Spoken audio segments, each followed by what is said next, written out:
পারুলকে প্রাণে শেষ করার চক্রান্ত এবং পরিবারের ভেতরেই লুকিয়ে থাকা বিশ্বাসঘাতক।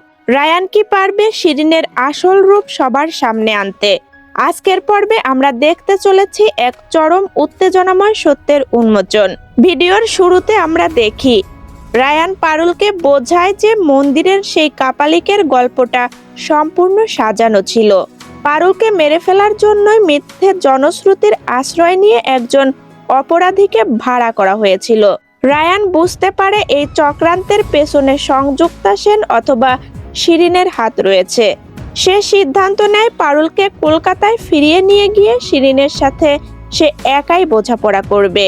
এরপর রায়ান সরাসরি শিরিনের মুখোমুখি হয়।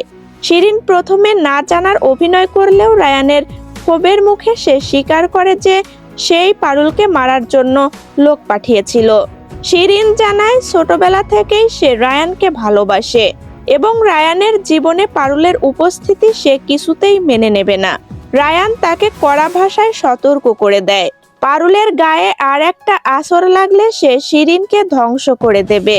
জবাবে শিরিনও তাদের দুজনকে শেষ করে দেওয়ার চ্যালেঞ্জ ছুড়ে দেয়। অন্যদিকে পরিবারের ভেতর শুরু হয় আরেক চরম বিশৃঙ্খলা। বাড়ির বড় কর্তা পরিবারের সকলের উপর প্রচন্ড ক্ষুব্ধ।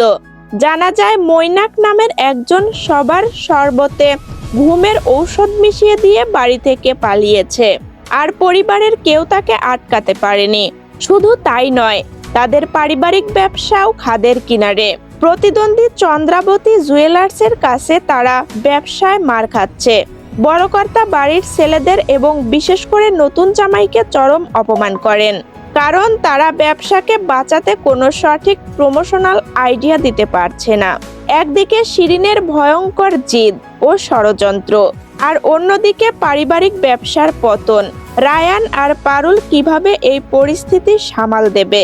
মৈনাকি বা কোথায় পালিয়ে গেল? সিরিয়ালের পরবর্তী সব রোমাঞ্চকর আপডেট সবার আগে পেতে এখনই আমাদের চ্যানেলটি সাবস্ক্রাইব করুন এবং ভিডিওটি লাইক করে আপনার মতামত কমেন্টে জানান। ধন্যবাদ।